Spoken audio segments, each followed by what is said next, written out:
அடி ஸ்ரீமதே ராமானுஜாய நமக. ஸ்ரீமத் வரவரமுனையே நமக. ஸ்ரீ கோவில் கந்தாடை அண்ணன் சுவாமிகள் திருவடிகளுக்கு சரணம். ஸ்ரீசைலேஷ தயா பாத்திரம் தீபத்யாதி குணார்ணவம் யதீந்திர பிரவனம் வந்தே ரம்ய ஜாமாத்ரமுனீம் லக்ஷ்மீநாத சமாரம்பாம் நாதயாமுன மத்யமாம் அஸ்மதாச்சாரிய பர்யந்தாம் वन्दे गुरु परम्परां यो नित्यम् अच्युतपदाम्बुज युग्मरुक्म व्यामोहतस्ततितराणि तनयाय मेने अस्मद्गुरोर्भगवतोऽस्य दैकसिन्धोः रामानुजस्य चरणौ चरणं प्रपद्ये माता पिता युवदयस्तनया विभूतिः सर्वं यतेव नियमेन मदन्यानाम् आदस्य न कुलपतेर्वकुलाभिरामं श्रीमत्तदङ्घ्रियुगलं प्रणमामि मूर्ध्ना बोधं सरस्य महदाव्यपट्टनाद श्रीभक्तिशारकुलशेखर योगिवाहान् भक्ताङ्घ्रिरेणु परकाल यतीन्द्रमिश्रान् श्रीमत्पराङ्गुसमुनिं प्रणतोऽस्मि नित्यम्। नीलातुङ्ग स्तनगिरितटी शुप्तमुत्पोत्य कृष्णं पाराध्यं स्वं श्रुतिसदशिरसिद्धमध्यापयन्ती स्वोशिष्टायां सजिनिकलितं या बलात्कृत्य भुङ्क्ते कोधा तस्यै नमयितमिदं भूय एवास्तु भूयः। அன்னவையள் புதுவை ஆண்டாள் அரங்கற்கு பண்ண திருப்பாவை பழ்பதியம் இனிசையாள் பாடி கொடுத்தாள் நற்பாமாலை பூமாலை சூடி கொடுத்தாலை சொல்லு சூடி கொடுத்த சுடற்கொடியே தொல்பாவை பாடி அருளவள்ள பல்வளையாய் நாடினி வேங்கடவர்க்க என்னை விதி என்ற இமாற்றம் நாம் கடவா வண்ணமே நல்கு.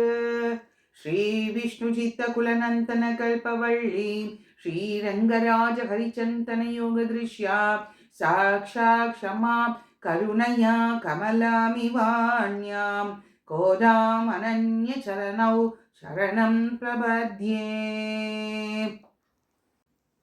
ஸ்ரீ ஆண்டாள் நாச்சியார் காலத்தையும் கிருஷ்ணா அனுபவத்துக்கு உதவும் கோபிகைகளுக்கு உபாய வழி உப்பேய லட்சியம் எம்பெருமானை கொண்டாடுகிறாள். அதற்காக நோன்பு நோற்பதற்காக சங்கல்பம் செய்து கொள்கிறாள். அடுத்து என்ன செய்கிறாள்?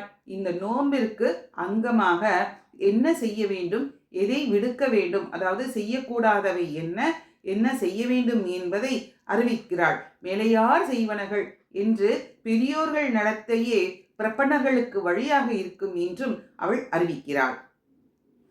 விருந்தாவனத்தில் இருப்பவர்கள் இந்த நோம்பிற்கு அனுமதி தந்திருப்பதால் அவர்களுக்கு நன்மை ஏற்பட வேண்டும் என்று அவள் வேண்டிக் கொள்கிறாள்.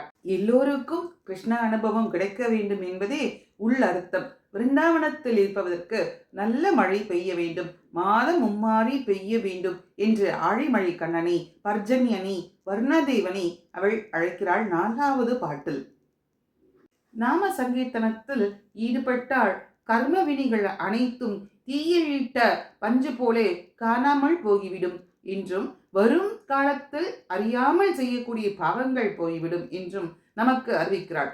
ஆனால் தெரிந்து செய்த தவறுகளுக்கு நாம் அனுபவித்தே தீர வேண்டும்.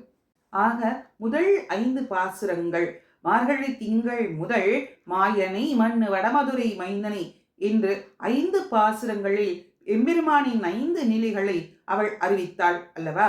பர யோக விபவ அர்ச்சை அந்தரியாமி என்ற 5 நிலைகளை நமக்கு அவள் அறிவித்தாள், காட்டிக் கொடுத்தாள்.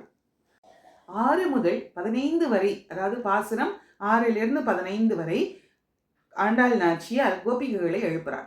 ஆயப்பாடியில் 5 லட்சம் கோபிகைகள் இருக்கிறார்கள். ஆனால் இவள் ஒரு 10 பேரை குறிப்பிட்டு எழுப்புகிறார். இந்த 10 பேர்ல முதல் 6வது பாசுரத்துல கிருஷ்ண அனுபவத்திற்கு மிகவும் புதியவளான ஒரு கோபிகையை எழுப்புறான். ஆனா அந்த கோபிகைக்கு கிருஷ்ணனை தானே தானே அனுபவிக்கணும் என்ற ஆசை உடையவளாம் அந்த கோபிகை. அவளை எழுப்புகிறாள். இதன் மூலமாக எதை சொல்ல வருகிறாள்னா, வேதம் வல்லவர்களான அந்த அடியார்களை எழுப்புவதாக இந்த பாசுரத்தை அமைத்திருக்கிறாள். இனி அவள் என்ன சொல்கிறாள் என்பதை காண்போமா? புள்ளும் சிலம்பினகான் உள்ளறையன் கோவில் வெள்ளை விரிசங்கின் பேரரவம் கேற்றிலையோ வெள்ளாய் எழுந்திராய் பேய் முளை நஞ்சுண்டு கள்ளச்சகடம் களக்கழிய காலோச்சி வெள்ளத்தரவில் துயில் அமர்ந்த வித்தினை உள்ளத்து கொண்டு முனிவர்களும் யோகிகளும் மெல்ல எழுந்து அறிகின்ற பேரரவம் உள்ளம் புகுந்து குளிர்ந்தேலோர் எம்பாவாய். புள்ளும் சிலமினக்கான் உள்ளறையன் கோவிலில். புள்ளும் என்றால் பறவை. பறவைகள் எல்லாம் கூவிக்கொண்டு செல்கின்றன பார். பறவைகளின் தலைவன் கருடாழ்வான். அந்த கருடனின் தலைவனான எம்பெருமான் அவன் கோவிலில் சங்கு ஊதும் சத்தம் கேட்கவில்லையா? வெள்ளை வெளிச்சங்கின் பேரரவம் கேட்டில்லையா?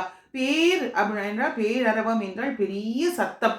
வெள்ளை வெளிச்சங்கு வெண்மை நிறத்தில் இருக்கக்கூடிய அந்த சங்கின் ஒளி உனக்கு கேட்கவில்லையா?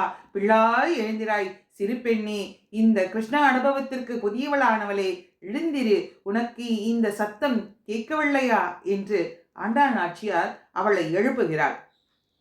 முந்துர உணர்ந்த பெண் பிள்ளைகள் இந்த பெண்ணை எழுப்புகிறார்கள். நீ சீக்கிரம் எழுந்து விடுவேன் என்று சொன்னாயே, இன்னும் உறங்குதியோ என்று கேட்டுக்கொண்டு இருக்கும்போது அவள் கேட்டாள், இன்னும் விடியவே இல்லை என்று சொன்னாலாம். விடிந்து விட்டது என்பதற்கான அடையாளங்களை சொல் என்றும் கேட்கிறாளாம். அதற்கு இவர்கள் எல்லாம் சொல்கிறார்களாம், புள்ளும் சிலமெனக்கான், பறவைகள் எல்லாம் சத்தம் எழுப்பிக் கொண்டு போகின்றன பார். புள்ளரையின் கோவிலில் அப்படின்னா பெருமாளின் கோவில். புல் என்றால் இங்கே கருட பகவான், பட்சிகளின் தலைவன். அந்த தலைவன், அவனுக்கு அரசன் யார்? எம்பெருமான். எம்பெருமான் கோவிலிலே இந்த வெள்ளை விழிசங்கின் பேரரவம், வெண்மையான நிறத்தில் இருக்கக்கூடிய சங்கின் அரவம் சத்தம் ஒளியை எழுப்புகிறது. அது உன் காதில் விழவில்லையா என்று அவளை எழுப்புகிறார்கள். காலை எழுந்திருந்து கரிய குருவி கணங்கள் மாலின் வரவு சொல்லி மருள் பாடுதல் நெமிக்கொலோ என்பதல்லவா உங்கள் வார்த்தை? வேறு அடையாளம் உண்டார்கள், சொல்லுங்கள் என்று கிடந்தாலாம் அவள் மீண்டும். அப்போ அது கிடக்கட்டும், திருப்பள்ளி எழுச்சிக்கு சங்கோதுவதும் உன் காதிலே கேட்கவில்லையா என்கிறார்கள்.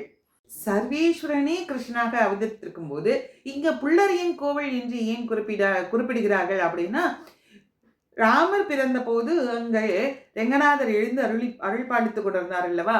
அது போலவே இங்கு கிருஷ்ணன் இருக்கும்போது அங்கே ஒரு கோவில் இருப்பதாக காட்டி கொடுக்கிறார்கள் நமக்கு பூர்வர்கள். எங்களை ஒருவரும் எழுப்பவில்லை, அந்த நாம சங்கீர்த்தன துவனியை கேட்டு எழுந்திருந்தோம். பெருமாளுக்கு எம்பிரானுக்கு பேர் ஆபத்து, பெரியாழ்வார் சொல்வதை நீ கேட்டில்லையோ பெண் பிள்ளாய் என்று சொல்லி பேய்முலை நஞ்சு உண்டு. பேய்முலை நஞ்சு உண்டு என்றால் இந்த இடத்திலே பூதனையின் அந்த விஷயம் சொல்லப்படுகிறது. கிருஷ்ண லீலையில் முதலில் ஆரம்பமான அந்த பூதனையின் விஷயம். பூதனை என்ன செய்கிறாள்? ஒரு தாய் போல் வடிவம் எடுத்துக்கொண்டு முளை முழுவதும் விஷத்தை தடவி கொண்டு வருகிறாள். இந்த குழந்தைக்கு பால் ஊட்டுவதாக வருகிறாள். இந்த குழந்தை என்ன செய்தது? கிருஷ்ணன் என்ன செய்தான்? அவள் விஷத்தை, அவள் முளைப்பாலை உறிஞ்சி அதற்குள் இருக்கும் விஷம் மட்டுமல்ல, அவளுடைய உயிரையும் சேர்த்து குடித்தான் அந்த கிருஷ்ண பகவான். அவன் பேயையாவது ஆராய்ந்து கொள்ளலாம். தாய் ரட்சைக்காக வைத்து விட்டு சென்ற அந்த வண்டி சக்கரம், அந்த வண்டி பக்கத்துல இருக்க குழந்தைய விட்டுட்டு போறா யசோதை. ஏன் விட்டுட்டு போறா அப்படின்னா, அடுப்புல பால் பொங்கறதான். அதனால குழந்தைய, பால் கொடுத்து கொண்டிருந்த குழந்தைய கீழே விட்டுட்டு, கிருஷ்ணனை கீழே விட்டுட்டு அவள் உள்ளே செல்கிறாள். அந்த அடுப்பங்கரைக்குள்ள உள்ள போறா. இங்க குழந்தை என்ன பண்றதாம்? கிருஷ்ணா, எனக்கு பால் கொடுக்கறத விட அந்த பால் ரொம்ப முக்கியமா என்று அவனுக்கு கோபம் வந்துதான். அதனால இந்த கால் இருக்குல்ல, பிஞ்சு பாதம், அந்த பாதத்தாலே வெறான்னு கத்திட்டு காலை உதைச்சானாம். அப்படி காலை உதைச்சும் போது பக்கத்துல நிக்க வச்சிருந்தா இல்லையா வண்டி, ஏன்னா அங்க ஆயர்கள் அல்லவா, அந்த மாட்டு வண்டியெல்லாம் நிறைய இருக்கும். அந்த வண்டி அங்க நிறுத்தி இருந்தா, அந்த வண்டி சக்கரத்து மேல, அந்த சக்கரத்து மேல இந்த குழந்தையோட பிஞ்சு பாதம் பட்டுதான். அது உடனே சட சட சட சடன்னு அப்படியே உடஞ்சு விழுந்துதான். எங்கேயாவது அப்படி விழுமா? அதற்குள்ளே அந்த கள்ள சக்கரம் அங்கே அசுரன் இருந்தானா. அந்த அசுரனை அவர் என்ன பண்ணினா, கிருஷ்ணன் தன்னுடைய பாதத்தால எட்டி மூறி பெயர்த்து எடுத்தானாம். அதுதான் கள்ள சக்கடம். கலக்க காலோச்சி. இப்படி அதற்குள்ள என்ன ஆகுது, இந்த சத்தம் கேட்ட உடனே உள்ள இருந்து யசோதை ஓடி வரானாம். இவ்வளவு பெரிய சத்தம் கேட்கிறதே, குழந்தைய விட்டுட்டு வந்தமே, என்னாச்சு என்னாச்சு என்று பதறி அடித்துக் கொண்டு அவள் ஓடி வருகிறாள். மற்ற எல்லாரும் ஓடி வருகிறார்கள். இந்த குழந்தைக்கு விளையாடுவதற்காக கூட எல்லாம் நிறைய அங்க இருக்கக்கூடிய சிறுவர்களை எல்லாம் துணைக்கு வைத்து விட்டு தான் யசோதை சென்றிருக்கிறார். ஆனால் ஓடி வந்து கேட்கிறாளாம், ஐயோ கண்ணனுக்கு என்னாச்சு தெரியலையே, என்ன நடந்தது என்ன நடந்ததுன்னு கேட்கிறார். இந்த சத்தம் வெளியில எல்லாம் கேட்டுதான், அவ்வளோ பேரரவமா, அரவம்னா சத்தம், இவ்வளோ இந்த இடத்துல சத்தம், இவ்வளோ சத்தம் கேட்கறது, என்ன நடந்தது தெரியலையே அப்படின்னு உள்ளில இருக்கக்கூடிய அந்த நந்தகோபர் ஓடி உள்ள வர, உள்ள வந்து சட்டென அந்த குழந்தையை தூக்கி வாரி அப்படி அணைச்சுக்கிறாராம். ஏற்கனவே முதல் பாசுரத்துல பார்த்தோம் இல்லையா, கட்டெரும்போ எது கடிச்சாலும் தாங்க முடியாதுங்கிறதுனால கையில ஒரு கூர்வேல் வச்சுட்டு இருக்கார் நந்தகோபன். அப்படி இருக்கக்கூடிய அந்த நந்தகோபன் ஓடி வந்து அந்த குழந்தையை தன்னோட அப்படி மார்போடு அணைத்து கொண்டு, என்னாச்சு கண்ணான்னு அப்படி பதறி பதறி போனாராம் நந்தகோபன். இப்படி எல்லாருக்கிட்டையும் என்ன நடந்தது என்று கேட்கிறார். இந்த கிருஷ்ண லீலைகள் எல்லாம் மிகவும் அற்புதமா நம்ம கேட்க கேட்க இனிமையாக இருக்கக்கூடியது இந்த கிருஷ்ண லீலை. அடுத்து ஸ்ரீயாண்டாள் நாச்சியார் சொல்கிறார், இந்த மாதிரி அபாயங்கள் எதுவும் ஒன்றும் இல்லாத இடத்திலே அந்த அரவி மீது, வெள்ளத்தருவின் மீது இங்கே கண் வளர்கிறான் கண்ணன் எம்பெருமான், அவனே ஸ்ரீமன் நாராயணன் என்று நமக்கு அருளி செய்கிறார். உறங்குபவர்கள் முனிவர்களைப் போலவும் எழுப்புகிறவர்கள் யோகிகளைப் போலவும் நமக்கு அறிவிக்கிறாள் ஆண்டாள் நாச்சியார். மெல்ல எழுந்து, எப்படி எழுந்திருக்கணுமாம், ஒரு கர்ப்பிணி பெண் எழுந்திருக்கும் போது மெதுவாக கையை ஊன்றி மெதுவாக எழுந்திருப்பாள். அதுபோலே எம்பெருமானுக்கு எந்த தீங்கும் வராதபடிக்கு நாம் மெதுவாக அந்தர்யாமியாக இருக்கக்கூடிய எம்பெருமானை நினைத்து நாம் எழும்ப வேண்டும், அவனை நினைக்க வேண்டும். மெல்ல எழுந்து அரியன்ற பேரரவம் உள்ளம் புகுந்து, மெல்ல எழுந்து அரியன்ற பேரரவம், அரி என்ற நாமம், ஹரீர் ஹரீர் என்ற அந்த திருநாமம் எப்படி கேட்டுதான், படுக்கையின் கீழே ஒரு வெள்ளம் புரண்டு ஓடுவது போல அந்த நாமம் அவர்களது காதில் விழுந்ததாம். இது விழுந்ததனால அவர்கள் எழுந்திருந்தோம் என்று அந்த பெண் பிள்ளைக்கு சொல்வது போல நமக்கு ஆண்டாள் நாச்சியார் அறிவிக்கிறார். அந்த பெண் பிள்ளையிடம் சொல்கிறார்கள், இப்படி அந்த நாம சங்கீர்த்தனத்தை நாங்கள் கேட்டதால எழுந்தோம், எங்கள் உள்ளமும் குளிர்ந்தது. ஏன் குளிர்ந்ததுன்னா, இவ்வளோ நாள் நாங்கள் கிருஷ்ணனை பிரிந்திருந்தோம் இல்லையா, அதற்காக நாங்கள் அவனுடைய திருநாமத்தை கேட்ட உடனே எங்களுக்கு எங்கள் உள்ளம் புகுந்து குளிர்ந்தேலோ எம்பாவாய் என்று ஆண்டாள் நாச்சியார் இந்த பாசுரத்திலே நமக்கு அறிவித்திருக்கிறாள். இவ்வளவு அழகாக அந்த கிருஷ்ண அனுபவத்திலே தினந்தோறும் நாம் அதில் அந்த கிருஷ்ண அனுபவிப்போம் என்று நான் பிரார்த்தித்துக் கொள்கிறேன். நன்றி, நமஸ்காரம். திருவாடி பூரத்து சகதுதித்தாள் வழியே, திருப்பாவை 30 செப்பினாள் வழியே, பெரியாழ்வார் பெற்றெடுத்த பெண் பிள்ளை வழியே, பெரும்பதோர் மாமுனிக்கு பின்னானாள் வழியே, 143 உரைத்தாள் வழியே, உயர் அரங்கற்கே கண்ணி உகந்தளித்தாள் வழியே, மறுவாரும் திருமள்ளி வளநாடி வழியே, பண்புதுவை நகர்கோதை மலர்பதங்கள் வாழியே. ஸ்ரீ ஆண்டாள் நாச்சியார் திருவடிகளே சரணம்.